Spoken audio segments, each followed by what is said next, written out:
हरे कृष्ण कृष्ण कृष्ण हरे हरे, हरे राम राम राम हरे हरे। हरे कृष्ण आत्माराम प्रभु। हरे कृष्ण प्रभु जी की तरफ दंडवत प्रणाम। हरे कृष्ण निकुंज जी, हरे कृष्ण सतीश प्रभु, हरे कृष्ण प्रभु जी दंडवत प्रणाम। हरे कृष्ण कुंदन धनंजय अभिनव एंड पीयूष। हरे कृष्ण। हरे Krishna all devotees. Thank you very much. Atmaram प्रभु आज बाहर हैं शायद। इंजीनियरिंग यूनिवर्सिटी आए हैं सर, यूनिवर्सिटी में मीटिंग है आज। अच्छा ठीक। Okay will start Bhagavad Gita. ओम नमो भगवते वासुदेवाय। ओम नमो भगवते वासुदेवाय। ओम नमो भगवते वासुदेवाय। ओम नमो भगवते वासुदेवाय। ओम नमो भगवते वासुदेवाय। ओम नमो भगवते वासुदेवाय।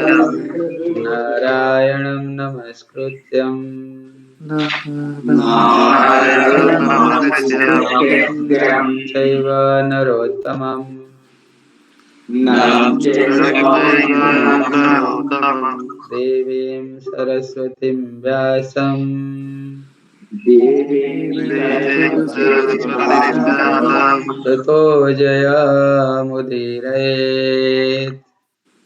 ततो जयामुदीरये। नष्टप्रायेषु अभद्रेषु नष्टप्रायेषु अभद्रेषु नित्यं भागवत सेवया नित्यं भागवतसेवया। भागवते उत्तमश्लोके भागवते उत्तमश्लोके भक्तिर्भवति नैष्टिके। भक्तिर्भवति नैष्टिके। नमो ओम नमो विष्णुपादाय विष्णुपादाय कृष्णपृष्ठाय भूतले कृष्णपृष्ठाय श्रीमते भक्ति वेदांत स्वामी नामिने नमस्ते सरस्वते गौरवाणी प्रचारिणे निर्विशेषशून्यवादी पाश्चात्य वज्रपत्रो वैष्णवेभ्यो नमो नमः। जय सच्चिदानंद प्रभु नित्यानंद श्री अद्वैत श्रीवासादि गौर हरे भक्तवृंद हरे कृष्णा कृष्ण कृष्णा हरे हरे कृष्ण हरे कृष्ण राम हरे हरे राम हरे हरे हरे। राम हरे हरे।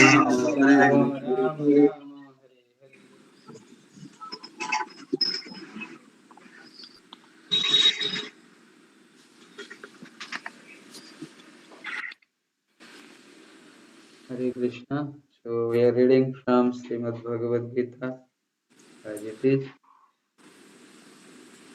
तृतीय अध्याय श्रीमद् भगवद गीता यथारूप कर्मयोग श्लोक संख्या 37। तो धनंजय कंप्लीट।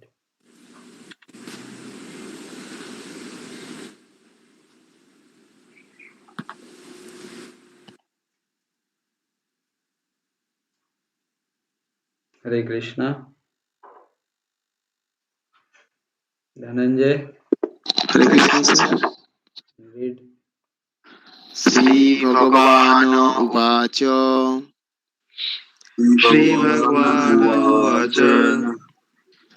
काम एष क्रोध एष काम एष क्रोध एष रजोगुण समुद्धः रजोगुणसमुद्भवः मोहाशनो मोहापाप्मा मोहशनो महात्मा विद्धेनाम इह वैरिणाम वेत्तिह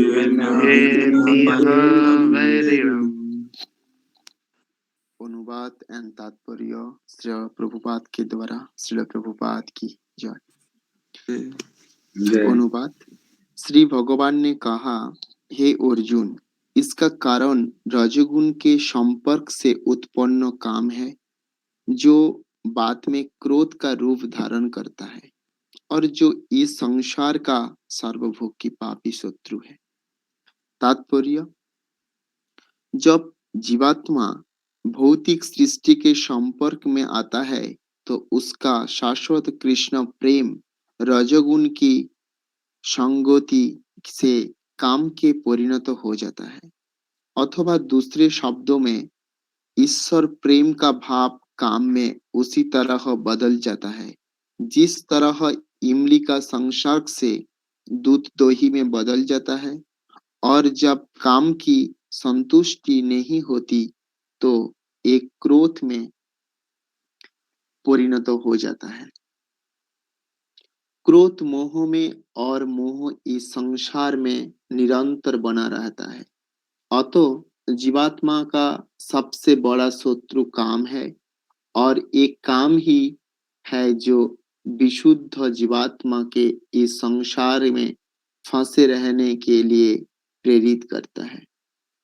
क्रोध तमोगुण का प्राकट्य है। एक गुण अपने आप को क्रोध तथा अन्य रूपों में प्रकट करते हैं। अतः यदि रहने तथा कार्य करने की विधियों द्वारा रजोगुण की तमोगुण में न गिरने देकर सतोगुण तक ऊपर उठाया जाए तो मनुष्य को क्रोध में पतित होने से आध्यात्मिक आसक्ति के द्वारा बचा जा सकता है। अपने नित्य वर्धमान चिदानंद के लिए भगवान ने अपने आप को अनेक रूपों में विस्तारित कर लिया, और जीवात्माएं उनके इस चिदानंद के ही अंश है। उनको भी आंशिक स्वतंत्रता प्राप्त है, किंतु अपनी इस स्वतंत्रता का दुरुपयोग करके जब ये सेवा को इंद्रिय सुख में बदल देती है तो एक काम की चपेट में आ जाती है। भगवान ने इस सृष्टि की रचना जीवात्माओं के लिए इन काम पूर्ण रुचियों के रुचियों की पूर्ति हेतु सुविधा प्रदान करने के निमित्त की, और ये जब जीवात्माएं दीर्घकाल तक कर्मों में फंस रहने के कारण पूर्वतया जब उफ जाती है तो ये अपना वास्तविक स्वरूप जानने के लिए जिज्ञासा करने लगती है। यही जिज्ञासा वेदांत सूत्र का प्रारंभ है, जिसमें ये कहा गया है, अर्थात तो ब्रह्म जिज्ञासा। मनुष्य को परम तत्व की जिज्ञासा करनी चाहिए, और इस परम तत्व की परिभाषा श्रीमद् भागवत में इस प्रकार दी गई है, जन्माधस्य अतो तयादितरश्च।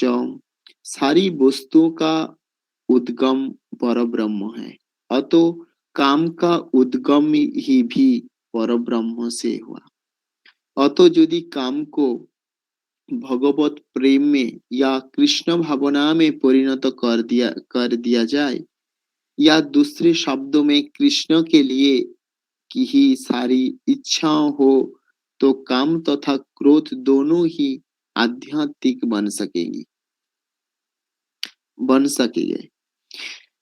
भगवान राम के अनन्य सेवक हनुमान ने रावण की स्वर्णपुरी को जलाकर अपना क्रोध प्रकट किया, किंतु ऐसा करने से ये भगवान के सबसे बड़े भक्त बन गए। यहाँ पर भी श्री कृष्ण अर्जुन को प्रेरित करते हैं कि ये शत्रुओं पर अपना क्रोध भगवान को प्रसन्न करने के लिए दिखाए।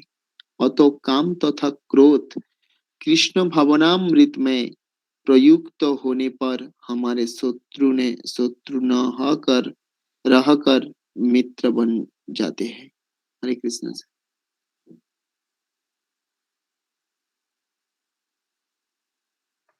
हरे Krishna. Dhananjay, thank you very much, very beautiful words today. तो हम लोग कल चर्चा किए थे, अर्जुन पूछ रहे हैं कृष्ण को, पूछ रहे हैं कि हम लोगों को जो ये ना चाहते हुए भी कभी कभी हम लोगों से पाप हो जाता है, और ऐसे लगता है कोई हम लोगों को प्रेरित करता है ऐसे करने के लिए, बलपूर्वक। तो ऐसे क्यों होता है? तो कृष्ण फिर उनके आंसर दे रहे हैं अर्जुन के क्वेश्चन का। वो बोल रहे हैं कि काम एष क्रोध एष रजोगुण समुद्भवः महाशनो महापाप्मा विद्वे नमीह वैरिणम। कृष्ण बोल रहे हैं कि इसका कारण क्या है? बोल रहे हैं अर्जुन, इसका कारण रजोगुण के संपर्क से उत्पन्न काम है, जो बाद में क्रोध का रूप धारण करता है, और जो इस संसार का सर्वभक्षी पापी शत्रु है। तो सबसे बड़ा शत्रु हमारा ये है, काम है। लास्ट। तो कल भी हम प्रभुपाद बता रहे थे परपट में कि जीवात्मा जो है वो शुद्ध है, वो जैसे ही भौतिक स्तर पर आता है, बहुत सारे प्रकृति के गुण, प्रकृति के 3 गुण तो है, लेकिन वो मिक्स्ड भी होता है। जैसे सत्व गुण रजोगुण मिक्स हो गया, रजोगुण तमोगुण मिक्स होया, ऐसे मिक्स होके 84 लाख गुण बनता है, 84 लाख प्रकार के, और 84 लाख जोनि भी बनाया गया है उसी डिफरेंट मिक्सचर से। ये जो मिक्सचर बनता है डिफरेंट गुणों का, सत्वगुण रजोगुण तमोगुण, किस डिफरेंट मात्रा में, विभिन्न प्रकार मात्रा में इसका जो मिक्सचर बनता है, तो ये 84 लाख प्रकार का मिक्सचर बनता है। 84 लाख प्रकार के जोनि इसलिए ब्रह्मा जी ने तैयार किए। तो कृष्ण बोल रहे हैं जैसे ही हम लोगों को भौतिक स्तर पर आना होता है, भौतिक स्तर पर प्रकृति के गुणों के माध्यम से हम लोगों को शरीर प्राप्त होता है, और शरीर प्राप्त होके फिर हम लोगों के अंदर काम, जो रजोगुण है, रजोगुण डिफरेंट मात्रा में होता है, सबके अंदर होता है, लेकिन बहुत जो ब्राह्मण होते हैं उनके अंदर बहुत कम मात्रा में होता है, जो क्षत्रिय होते हैं उनके अंदर ज्यादा होता है। हाँ, ऐसे डिफरेंट मात्रा में होता है। तो कृष्ण बोले रजोगुण के संपर्क से काम उत्पन्न होता है, फिर बाद में वो क्रोध का रूप धारण करता है। फिर आगे बताएंगे कृष्ण ऐसे क्रोध एक्चुअली बहुत ही भयानक होता है। इसलिए जो ऋषि मुनि होते थे पहले, वो लोग कभी क्रोध नहीं करते थे। हम लोग देखें जो सम्यक ऋषि थे, तपस्यारत थे, परीक्षित महाराज जब गए थे, उनको प्यास लगा था, उनको सम्यक ऋषि पूरा मेडिटेशन में ही थे, तो फिर उनको समझ में नहीं आया राजा है कौन है, तो उन्होंने ध्यान नहीं दिया, तो फिर परीक्षित महाराज को गुस्सा आ गया था उस समय। गुस्सा के कारण उन्होंने एक सर्प, जो मरा हुआ सर्प था पास में, उसको सम्यक ऋषि के गले में डाल दी। फिर सम्यक ऋषि के ये खबर जब उनके बेटा को मिला, तो उनके बेटा ने श्राप दे दिया था परीक्षित महाराज को। लेकिन उनका बेटा को क्रोध आ गया था, लेकिन सम्यक ऋषि जब उठे तपस्या से, जब देखे कि उनके गले में सर्प लगा हुआ है, फिर भी उनको कोई फर्क नहीं पड़ा, उनको कोई गुस्सा नहीं आया। क्योंकि वो जानते थे अगर वो क्रोध करेंगे तो उनका जो तपस्या का जो बल है वो क्षीण हो जाएगा। इसलिए वो क्रोध नहीं किए, बल्कि वो अपने आप को बड़े ये बोले कि मैं इतना बड़ा राजा आए थे, इतने बड़े भक्त थे वो कृष्ण के, वो हमारे आश्रम में आए, लेकिन हम उनके सेवा नहीं कर पाए। उनको अनुताप हुआ, मन ही मन बड़े अनुताप कर रहे थे। और उनको जब पता चला कि उनके बेटा ने उनको श्राप दे दिया, तो उन्होंने बड़े गुस्सा तो नहीं हुआ, बेटे को समझाए, बोले कि आपको ऐसे नहीं करनी थी, आपको समझना चाहिए था कि वो कौन है। वो राजा है, इस पूरे पृथ्वी लोक का राजा है। लेकिन तो ऐसे होते थे ऋषि मुनि। हम लोग और भी इंस्टेंस देख सकते थे। विश्वामित्र मुनि बड़े क्रोध करते थे। बीच बीच में जब उनको उनके साधना में कोई व्याघात घटता था, व्याघात आता था,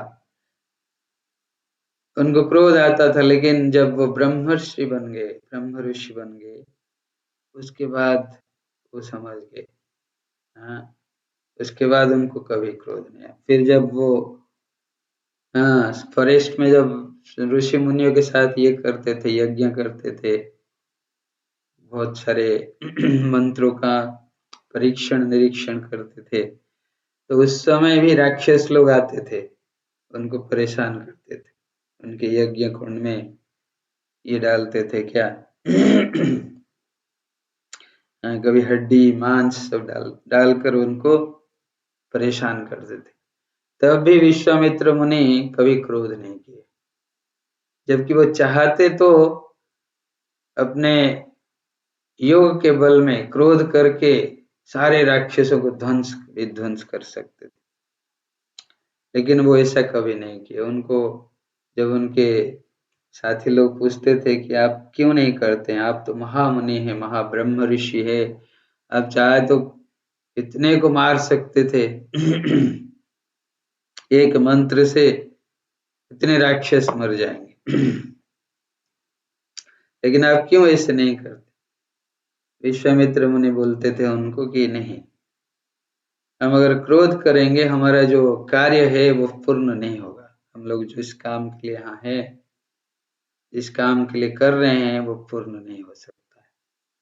तो इसलिए उन्होंने अयोध्या गए थे दशरथ महाराज के पास रामचंद्र जी को मांगने के लिए, इस राक्षसों का वध करने के लिए। तो क्षत्रियों का ही धर्म होता था कि ऋषि मुनियों को ये प्रदान करना, प्रोटेक्शन देना। तो इसलिए वो ये भली भांति जानते थे कि हम अगर दशरथ महाराज के पास जाएंगे तो दशरथ महाराज मना नहीं करेंगे। तो इसलिए उन्होंने, और रामचंद्र जी का भी दर्शन करना था उनको, वो जानते थे रामचंद्र स्वयं मर्यादा पुरुषोत्तम है। तो उन्होंने फिर गया अयोध्या नगर में गए, जाकर दशरथ जी से मांग ले रामचंद्र जी। पहले दशरथ तो मना कर रहे थे, लेकिन वशिष्ठ ऋषि के आदेश पर उन्होंने रेडी हो गए। फिर रामचंद्र और लक्ष्मण दोनों भाई विश्वामित्र जी के साथ आए। तो इसलिए क्रोध सबसे बड़ा शत्रु है हम लोगों का। क्रोध जो है काम से उत्पन्न होता है और प्रभुपाद यहाँ बता रहे हैं क्रोध जो है तमोगुण का प्रकट्य है। ये गुण अपने आप को क्रोध तथा अन्य रूपों में प्रकट करते हैं। तो यदि रहने तथा कार्य करने की विविधों द्वारा रजोगुण को तमोगुण में न गिरने देकर सतोगुण तक ऊपर उठाया जाए तो मनुष्य को क्रोध में पतित होने से आध्यात्मिक आसक्ति के द्वारा बचाया जा सकता है। तो इससे पतित होने से हम लोगों को केवल आध्यात्मिक स्तर में ही हम लोग बच सकते हैं। लेकिन प्रभुपाद यहाँ फिर भी बोल रहे हैं कि ये क्रोध और काम जो है अगर भगवान के सेवा में हम लोग लगा सकते हैं तो ये जो है ये निर्गुण हो जाएगा। तो इससे हम लोग फिर पाप मुक्त हो जाएंगे, इसमें कोई पाप नहीं होता है। जो कल भी हम लोग डिस्कस किए थे कि अर्जुन जो है युद्ध कर रहा था कुरुक्षेत्र में, लेकिन वो जो युद्ध कर रहा था कृष्ण उनको इंस्ट्रक्शन, उस युद्ध में वो कितने को मार गिरा दिया अर्जुन, लेकिन उसमें उनको क्षण भर भी पाप नहीं लगा। क्यों नहीं लगा? क्योंकि वो कृष्ण के आदेशानुसार कृष्ण की प्रसन्नता के लिए कर्म कर रहे थे। वो कितने को मार दिया, लेकिन वो कृष्ण की प्रसन्नता के लिए कर रहे थे, लेकिन इसलिए वो हो गया भक्ति। वो पाप नहीं होता है, वो पाप कर्म में नहीं रहा। तो इसलिए भक्ति में अगर हम हमारे काम और क्रोध को नियोजित करेंगे तो उसमें कोई पाप नहीं होता है, वो निर्गुण हो जाता है। हाँ, जैसे हनुमान जी, प्रभुपाद ने एग्जाम्पल दिए, हनुमान जी बहुत बड़े उच्च कोटि के भक्त हैं। तो हनुमान जी जब गए थे लंका में, उन्होंने पूरा लंका को ध्वस्त विध्वस्त कर दिया अकेले ही। हर जगह पे आग लगा दी। लेकिन वो किए थे वो किस लिए? वो अपने प्रसन्नता के लिए नहीं किए थे, वो भगवान राम के प्रसन्नता के लिए किए थे। तो इसलिए जब वो वापस आए, राम बड़े प्रसन्न हुए, उनको आलिंगन किए, बड़े प्रसन्न हुए। क्योंकि वो उन्हीं के प्रसन्नता के लिए ये किए थे। वहां जबकि वो क्रोध किए थे, सब कुछ चला, ये किए, सीता माता की खोज भी किए पहले, फिर उसके बाद सारे लंका को ध्वस्त विध्वस्त किए। उनका जितना वो था अस्त्रागार था उसमें भी आग लगा दिए, सब कुछ किए। तो ये प्रभुपाद यहाँ बोल रहे हैं कि अगर हम काम का उद्गम भी परम ब्रह्म से हुआ, अतः यदि काम को भगवत प्रेम में या कृष्ण भावना में परिणत कर दिया जाए, या दूसरे शब्दों में कृष्ण के लिए ही सारी इच्छाएं हो, तो काम तथा क्रोध दोनों ही आध्यात्मिक बन सकेंगे। भगवान राम के अनन्य सेवक हनुमान जी ने ऐसे किए। हनुमान जी का उदाहरण दिए हैं, अर्जुन के उदाहरण दिए हैं। तो इसलिए इसको आध्यात्मिक भी बनाया जा सकता है अगर हम काम और क्रोध को हमारे लिए नहीं कर रहे हैं। अगर हम ये कामना कर रहे हैं कृष्ण के प्रसन्नता के लिए कोई कर्म कर रहे हैं, उसमें बहुत सारा कामना लेकर जा रहे हैं और कृष्ण के प्रसन्नता के लिए कर रहे हैं, तो उसमें कोई पाप नहीं है, तो फिर निर्गुण हो जाता है। अगर हम क्रोध भी करते हैं कभी कृष्ण के लिए, कृष्ण की प्रसन्नता के लिए, कृष्ण के सेवा के लिए, तो भी उसमें कोई प्रॉब्लम नहीं। जैसे प्रभुपाद हमेशा कभी कोई गलती होता तो क्रोध करते थे बहुत, लेकिन वो करते थे तो प्रभु कृष्ण के प्रसन्नता के लिए करते थे, क्योंकि वो अनन्य सेवक थे, कृष्ण अनन्य भक्त। तो यही है, कृष्ण के लिए हम लोग अगर कोई कर्म करते हैं तो बाहर से यद्यपि दिख रहा है कि ये हमारा ये कर्म जो है अति साधारण है, और ये कभी दिखता है कि ये कर्म गिरा हुआ भी है, लेकिन वो भगवान के सेवा में वो भौतिक नहीं रहता, वो क्या हो जाता है, ट्रांसेंडेंटल हो जाता है, दिव्य हो जाता है, निर्गुण हो जाता है। तो इसलिए भगवान के सेवा में हमेशा हम लोगों को रत रहना चाहिए, तो हमारा कर्म भी दिव्य हो जाएगा उससे। हरे Krishna, thank you very much. हरे कृष्णा। आत्माराम प्रभु।